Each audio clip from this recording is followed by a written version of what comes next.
নমস্কার বন্ধুরা, কেমন আছেন? আশা করি সবাই ভালো আছেন। ভিলেজ ব্লগ উইথ সুমি চ্যানেলে সবাইকে স্বাগত। ব্লগটি প্রথম থেকে শেষ অবধি দেখতে থাকুন, আশা করি সবার ভালো লাগবে। আজ একটু তাল সাঁচের সরু চাকলি পিঠা বানাবো।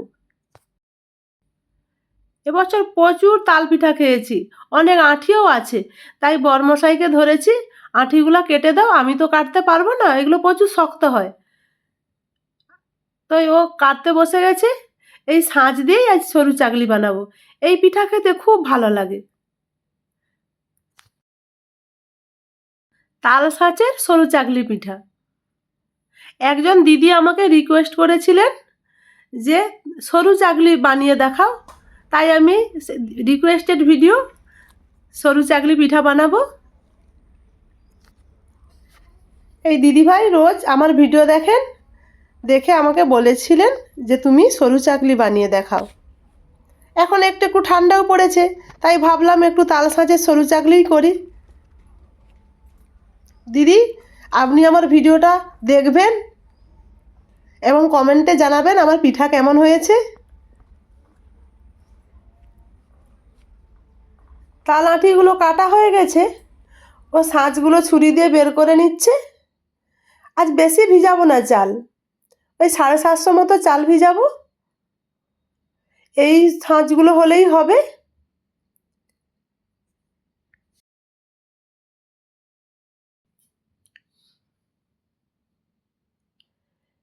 এদিকে দিদিমণিকে বললাম, দিদিমণি একটু কুলায় চাল পাছড়িয়ে দাও। আমি কুলায় চাল পাছড়াতে পারি না, আমাদের ঘরেরই গোবিন্দভোগ চাল আমাদের চাষ হয়।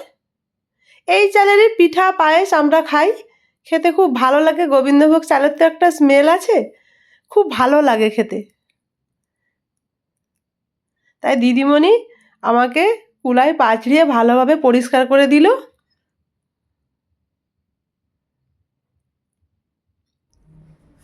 আমি পুরনো চাল, তাই ভালোভাবে ধুয়ে নিলাম। এখন ভিজানো থাক, ঘন্টা দুয়েক ঢাকা দিয়ে রেখে দিলাম।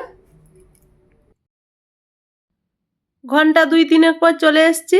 মিক্সিতে এবার চালটা বেটে নেব।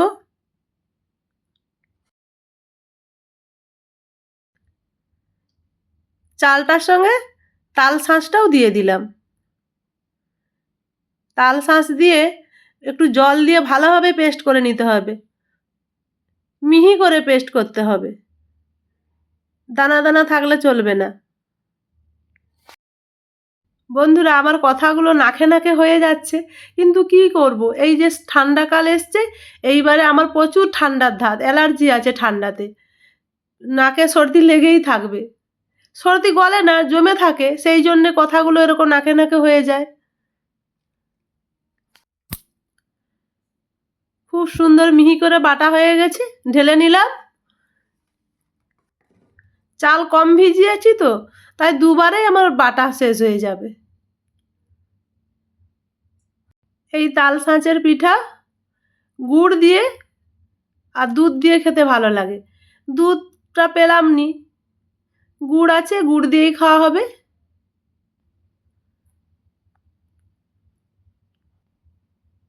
আমি অত পিঠার ভক্ত নই, পিঠার ভক্ত দিদিমণি আর আমার কর্তামশাই, ওরা খেতে খুব ভালোবাসে।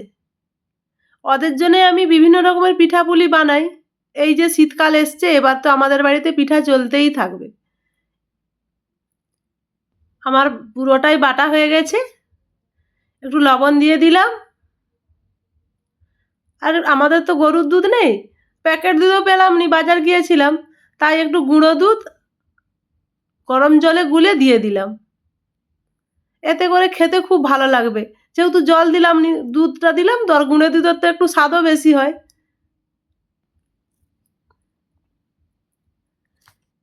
এইবার পিঠা বানাবো, তার আগে কিন্তু একটা পিঠে বানিয়ে উনুনকে দিয়েছি, বাইরে দিয়েছি, আর আমাদের ঘন্টুকে খাইয়ে দিয়েছি। তাই ঘন্টুকে বলছি, কী রে ঘন্টু, কেমন টেস্ট হয়েছে? ঘন্টু বলল, দারুণ হয়েছে জেঠি।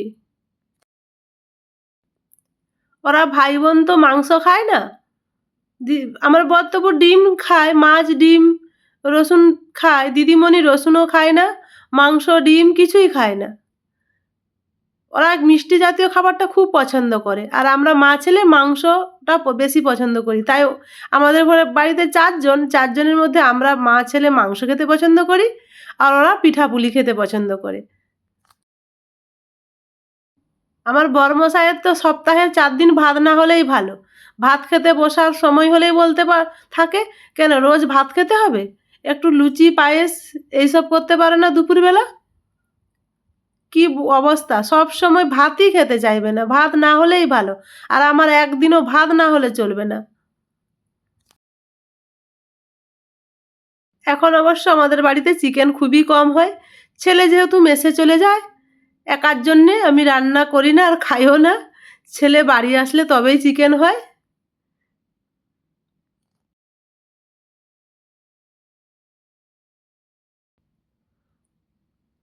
আমার সরু চাকলি পিঠাটা কেমন হচ্ছে জানাবেন বন্ধুরা কমেন্টে। আমি তো এরকমভাবেই বানাই। আপনারা কেমন করে বানান আমাকে বলবেন।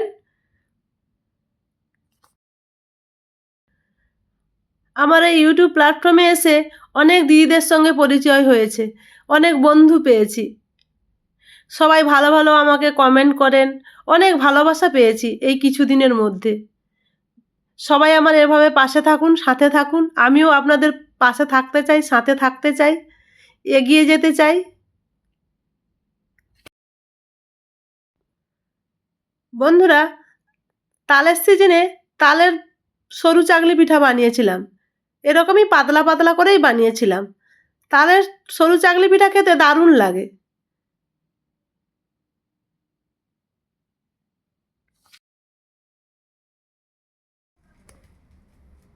দেখো, দেখতে পাচ্ছ আমাকে?